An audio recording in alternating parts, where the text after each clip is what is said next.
Hi, I'm Trent Gustus of Keller Williams Realty. In this luxury home presentation, I'm going to take a look at the high-end market and feature this month's top sale. To make our stats a little bit more accurate, we're going to divide the city into different quadrants. We're going to look at the northeast section first, the northwest section.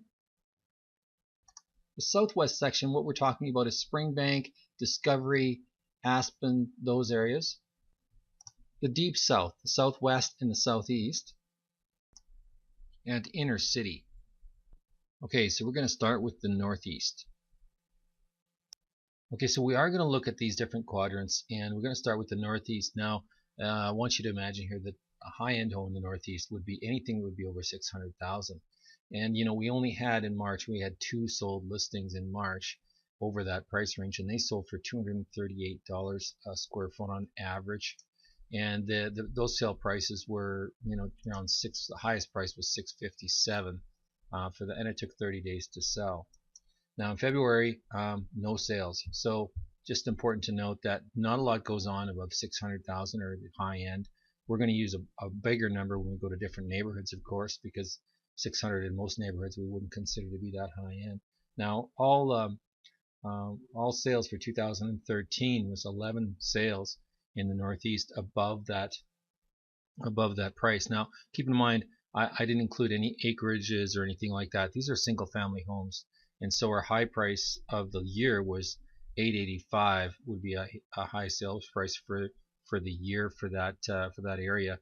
And we have an average price for the year would have been $274 per square foot, or $233 on the median price. But these are not that important, the comparison to median and average, because of course not that many sales to compare. But when we look at how many homes we have available, there's 7 active listings available currently over that $600,000 line. And you know, for those people out there, these are difficult sales to come by if it was only 11 sales in the whole year. So our top sale for the Northeast was a home that sold for $632, was listed at $689, and that home was out in Saddle Ridge, or no, Taradale, sorry. And you can see here not a lot of photos on that one there, so we can't really investigate that too much. You know, and our second highest sale was over in Saddlebrook, which was Saddlebrook Drive, and that was $669, and it sold for $657. So we had a couple of higher end sales. This one being a nicer property built in 2011. Okay, so now we're going to move to the northwest section of the city. Now for the northwest, we're going to change it up here a little bit, and we're going to say the properties that are sold above 800,000. We still want to have an idea of average price per square foot in that range, and see how it compares to some of the other neighborhoods, and to see what's happening compared to previous years as far as is that group of homes moving up in value. So we had 20 listings that sold above the 800,000 mark in the northwest. Of that, those average list prices were $1 million. That doesn't mean that average price up for the northwest is $1 million. This is just for our report here, and those prices were on average $359 a square foot, or $342 was the median price. Now when we look at what happened in February, we had 15 sold listings above that 800,000 mark, and they were sold at $355 on the average. And so we had a high sale in February at $1,540, and that would you can see that these things don't correlate with each other. That this price per square foot does not correlate with the average sale price or anything to do with that. And of course our average sale price is going to be different and not that usable, but let's just look at the sale price per square foot, and that's what we want to say is that they're selling for a little bit more money there, and the median price of course is a little bit down. That's where most of the homes were sold in that particular group. Now in March of last year we sold 11 houses, so definitely more the higher end homes selling in that price range above the 800,000. And at that time, you know, our averages were $339 and $325, which means that on the average, most of the homes are above that group are definitely getting more money per square foot. And also, you'll note here that the average for this group, the the actual size of the homes has actually gone up as well. So we're not only buying, paying more per square foot, but those are also actually going up in the size just a little bit. Looks like on average about 200 square feet. Now the time to sell was about the same as last year, a little bit slower than the 11 listings that sold in March of last year sold in 41 days, as opposed to this year at 49 on average. So that's very close to this year. Now let's look at just where we're at with active listings. So in the north and the northwest, now keep in mind we are not including acreage properties into this property. This is single family homes or detached condominiums, because there's a new category there on detached condominiums. And if you're not aware of this, there's a lot of people that aren't searching for homes correctly, because detached condominiums is a new thing the board came out with, and they included detached condominiums and they separated from residential homes, so they're searched out differently. So if you're having a problem selling your house and it's a detached condominium, it could be for that reason, and call me about that. So 63 active listings, and of those listings they are priced at $471 a foot, as opposed to where the buyers were at really at $359. So some really high-end properties available for the most part, and these are all mostly at 2,900 square feet, and the median would be 2,600 feet for this group. And so it tells you that the prices of what's out there that's left over is predominantly higher, could be higher quality finishings and priced a little bit higher. So important to know, and we'll look at the top sale. So the top sale in the Northwest was stolen by a bungalow in the Hamptons, built in 2012. It sold for $1,295,238. We're not allowed to tell you, keep the address, protect the buyer, but you can see that essentially this is a newer house here, and we've got it at 2,000 feet. So you're wondering, why do bungalows sometimes sell more than or for a higher price per square foot? This would definitely raise our square foot average price, for that sector. And bungalows sell a lot of times for more money, because physically a bungalow takes a lot of room on a lot, requires a very large lot. You consider the fact that if it was a two-story, it'd be 4,000 square feet. So the size of the roof, the size of the basement have a big contributing factor in the price per square foot, and of course the cost of building a home. That's why a lot of these bungalows just cannot be compared to two stories. But good sale. So now we're going to move on to the southwest section of the market. Not the deep southwest, but everything is down as far as Discovery, and everything west of Sarcee, which means that it's not considered the inner city. Okay, so for this Aspen area, and we've got 38 sales for the month of March, and those sales, these are the ones that are over 800,000. And if we look at how that compared to last month, it was 25 sales in February, and our high sale of the month was 2.4 million. And this does not include the acreage properties, of course, because they just would be wanting, we'd have to do a different report entirely. And that top sale had a price per square foot of $629, and we'll look at that in a minute. It's 5,000 square feet. And the last month, another big sale, and of course that one was 5,000 feet. So this is probably a more important number to look at, just how this number had changed, the average price per square foot. That's an interesting number for us to know. Now, if we look at what compared to last year we sold 25, and those were at an average price of $397. So so I guess what we're saying is some of the high-end properties doesn't necessarily mean that there's a lot of growth in the prices on that. So it looks like we've got a pretty stable median price per square foot in this group, and if anything, it looks like it went down a little bit. Now let's look at the size on the median group just to see here.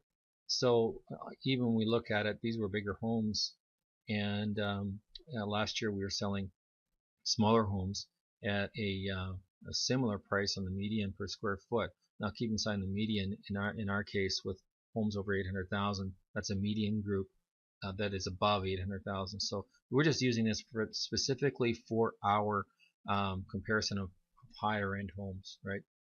Okay, so let's look at what we have on the market. So this is something that's really notable for the area, is that we have 145 listings and we have 38 sales. So that's fairly strong actually, because when you consider that's a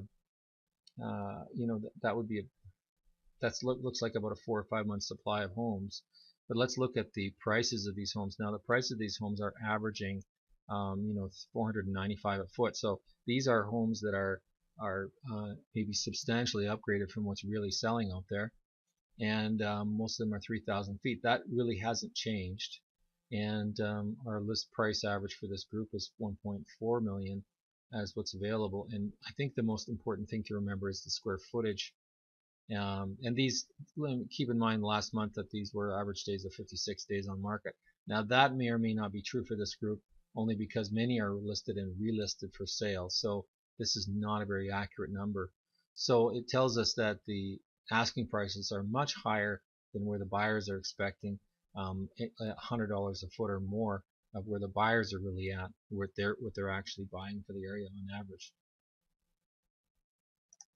So here's our high-end sale for March in the southwest area of, it was in Aspen Woods. This one sold at 2.4 million, and it was a new build in the area. And the square footage would have been, a nice two-story would have been 3,815 square feet. And on our previous report, you can see exactly what that sold for per square foot. But there's our top sale. Nice home, and even included a fully finished walkout here. So gives you an idea what's happening. There's your highest sale. Now we're going to talk about the deep south. We're going to include areas like Silverado, Cranston, Auburn Bay, all of these areas, Copperfield, and these all areas seem to have a little bit of parity as far as how they compete with each other. And we're going to do an overall average on this area. So in the deep south, you can see we have 13 sold listings, over 800,000 in March 2014 here. And if you look and see how that compared to last month, we actually had 21 sales, same time period. And the sale prices, average sale prices, were a little bit bigger, more per square foot, actually a little bit $23 a foot. Now when you look at the median where most of the sales were, most of those sales above that were just slightly above the 800,000 limit I had set at 842, which for our search, again, you have to realize that we're medians and those kinds of things a little bit off, but wanting to really make a note of the square footage price, just to use that as our best test case. Now homes sold a little bit quicker in March. Now, on comparing that to last year, about the same. We sold 12 listings at that time, but our average price per square foot was $374 on the average and $362 per square foot. So prices really, I would say, haven't changed a lot. When you look at the median where most people bought, that median was $939 of that 12. But that's how you got to remember, these square footage prices are from a very, very small sample. So I'm going to say, that pricing hasn't really gone up so much in this group because we've got conflicting numbers here. So that tells us that things are pretty much the same as far as sale prices in that deep south area. And the sale days on market, is very close to being the same. Now let's look and see what we have available. We have 61 active listings. That means there's a lot more properties for people to buy than are actually selling. And when we look at what those prices are, we've got $477 a foot, and the homes are 100 square feet bigger. So it tells us that our buyers are looking at homes that are on average $389 price a square foot, and what's on the market is $477 as an average, and the median price here $398 a foot, and the buyers are looking around $364 a foot. And the sale price is quite a bit lower than those numbers that we're talking about here. Now our highest sale was 35, 1.5 million down south at $490 a foot, and we'll have a look at that sale. Okay, so this is our top sale in Auburn Bay here, and sold at 1.5 million. It did not sell in 13 days because it had been on the market since about 2012 before it sold. And you can see it's relatively a new property with a view lot in the area. And this was 3492 square feet, and it did have a walkout basement. Nice property and nicely finished throughout. The next report will be the inner city market. So in March, 83 sold listings above the 800,000 range, all in the inner city, and the average price per square foot was $535 and $521 for that median. Now, median doesn't mean as much in this particular. That's what most of these results are combined by, would be how homes at the sale price of $960. And in February, we sold 47 of that same group. So definitely sales almost double in that period. And those prices were actually a little bit higher on average. And this market average could have been brought up by wouldn't have been brought up much by this high sale. So let's compare to last year. Last year we had in March 59 sold listings, and of those they were priced around $601 a square foot and $560. So it tells me that this high-end group, we're not really seeing above last year that the prices really moved up.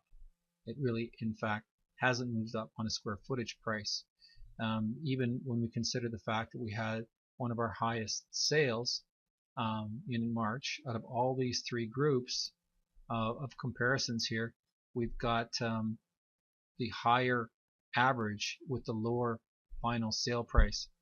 So it's interesting to see what market averages do and how they affect the market. Now, when we look at the amount of inventory we have available, we have 240 homes that are in this above 800,000 group available. And now these homes are all priced at the $640 a square foot range from $585, which is, well above where the buyers were really writing offers last month. Now, and most of the homes that we have left in the market are the bigger group, bigger square footage group. And we've got a home here priced at $5.9 million. So currently on. Back when I started selling real estate, over 90% of the homes I sold were expired listings or homes that other agents couldn't sell. During that time, I learned from my clients the many frustrations that they had selling their homes. We had our house on the market last year for about 6 months, right, Bruce? Correct. And it's a high-end house. It's across the street from the park. It was listed at $1,299,000, and we just really didn't get any offers or any traction on the house, and we couldn't figure out why. Our realtor was really good, really nice guy, but we were asking him for more of a marketing plan for the house, and it just didn't seem to come. So in August, we took the house off the market, and we decided to relist the house in January, yeah. And at that point in time, I remember seeing a brochure that Trent had done up in it, and that brochure from his company explained how he used video from a marketing perspective and all these other marketing techniques to actually move your house on the market. And we were really impressed with it, so we gave him a call, and Trent came in, and after we had a short conversation with him, we interviewed 3 other realtors, by the way, and none of them had the marketing strategy that Trent has. So Bruce and I decided, okay, let's take a chance with Trent for 90 days, see what happens. We listed it for the same amount of money, $1,299,000, and luckily within 36 hours, amazing actually, our house sold at $1,250,000, and we were really happy. When we were interviewing the buyers, they actually shared with us that they saw our house on the market last year, and they looked at the photographs that were on the MLS, but it didn't really tweak their interest, so they just passed it by. They didn't come up to see the house, and they don't live far away. They're only a few blocks away, but nevertheless, they turned it down. And then when they saw Trent's video, they were really excited, and they said, we got to have a look at this house. And they came up, and they were the ones who made the offer and bought the house. So we're really happy for both Claudia and her husband, and for us to have moved this house so quickly. So thank you, Trent, Job well done, very professional. We have a high-end home and it was a challenge to sell. It had been on the market for 2 years. The virtual pictures, and it was a popular realtor that was working with us before, but when we received this invitation from Keller & Williams through Trent Gustus' team, it intrigued us to put it on the market one more time. And it was fascinating because we thought, what a novel way of marketing a home. Trent came in and they did a very detailed job of videoing the home and inside, outside, and with the detail that was featured, because we put so many extras into this home, it is almost impossible to get your money back out of a high-end home. Once listed at over 1.65 million, this is a lot of money.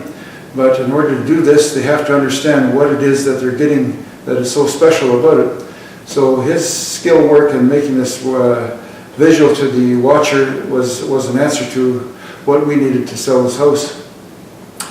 Then I guess the other part which was very pleasing was how we sent these ongoing video updates of our competition out there as far as the comparative market analysis with his voiceovers to show us what we are looking at and how we do compare. And this caused my wife and I to think and ponder as to maybe we should lower our price a bit more to even be on the cutting edge of the market. And so we made the analysis based on his thorough analysis of what's out there on a regular basis. We got these video update reviews, and this was good as well. So all in all, it was an enjoyable experience as we went on this journey to success. And the video and the way he did it with the voiceovers and the pictures that we saw as far as the pricings of different unique things that we added in helped sell the house like nothing else, because the ones who did buy the house spent but less than an hour in this house and were prepared to deal at 7:30 that evening. So well done. This is just 2 examples, but in 13 years of marketing homes, I've got hundreds of examples of turnaround situations.